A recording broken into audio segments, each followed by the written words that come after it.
So now we will understand the concept of suspensions. What are suspensions? As the name suggests, the suspensions are the mixtures in which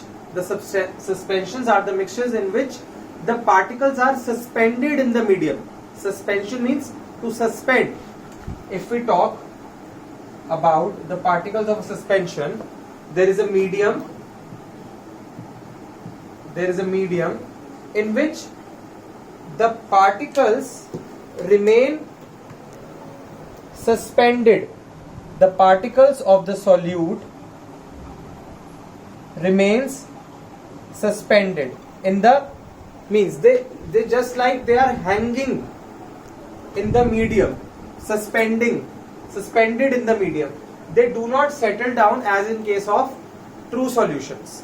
Okay, so these type of solutions are called, in which the particles of the solute remain suspended in the medium are called suspensions. Okay, now we will see some examples of suspensions. So the first one is paint. If we talk about paints, you have seen that a painter, what he does, when as soon as he opens the can of the paint, the painter stirs or mix the paint well. Why? Because the particles of the paint are suspended throughout the medium. So by mixing, the particles settle down and get evenly distributed. Okay. Another example of suspension are milk of magnesia. What is milk of magnesia? It is a type of antacid which is taken in indigestion. When you suffer from acidity and indigestion, you take milk of magnesia. You can see this bottle, it contains milk of magnesia. You can see sodium picosulfate suspension. Can you see? These are suspensions. Cough syrups are also suspensions. So now you can see here what it is written in bold: shake well before use. It is written shake well before use. So why we are saying shake well before use? Because the medium, the particles are suspended. When we shake it, the particles settle down and gets evenly distributed. Okay, so these are the examples of suspensions. Now we will understand about the third type of solution, that are called colloidal solutions or colloids. Colloidal solutions or colloids. So if we talk about the particle size, in case of true solutions, the particle size is so small that they cannot be seen by the naked eye. So the particle size of true solution is less than 1 nanometer. The particle size of true solution is less than 1 nanometer. And if we talk about the particle size of suspensions, the particle size is greater than 100 nanometer. The particle size of true solution is less than 1 nanometer and the particle size of suspensions is greater than 100 nanometer.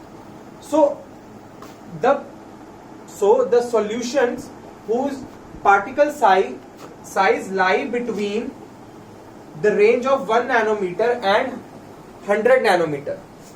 The particle size of the solution is between 1 nanometer to 100 nanometer. So these type of solutions are called colloids or colloidal solution. Colloidal solutions are the solutions in which the particle size lie between 1 nanometer to 100 nanometer, that is between the particle size of true solutions and suspensions. So those are called colloidal solutions or colloids. Okay.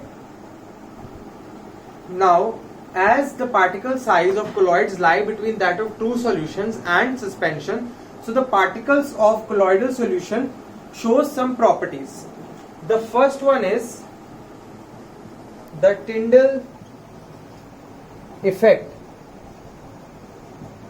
The first property of the colloidal particles is the Tyndall effect. If we take a colloidal solution, so first of all we will learn the examples of colloidal solutions. The very common example of colloidal solution is milk. Milk is a colloidal solution.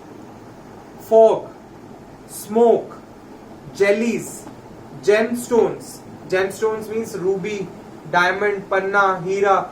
These all are solid colloidal solutions. Okay. So if we take the examples of colloids, for example, if I take a glass of milk,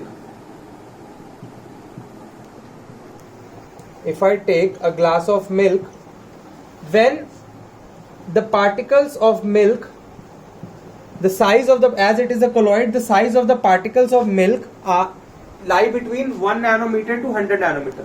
So when I pass a beam of light through the particles of the colloidal solution, they scatter the light, the path of the light. The phenomena of scattering of light, it is the scattering of light, the phenomena of scattering of light by the particles of colloidal solution is called the Tyndall effect, because their particle size range is such that they scatter the light.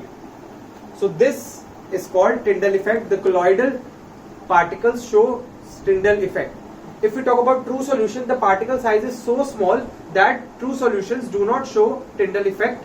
But if we talk about suspensions, depending on the particle size, if the particle size lie near the range of colloidal solution, in case of suspensions, the range is near that. Sometimes some suspension show Tyndall effect, some suspensions do not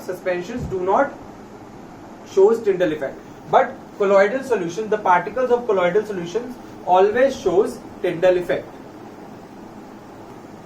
Now there is one more phenomenon, one more property shown by the particles of colloidal solutions, the particles of colloids.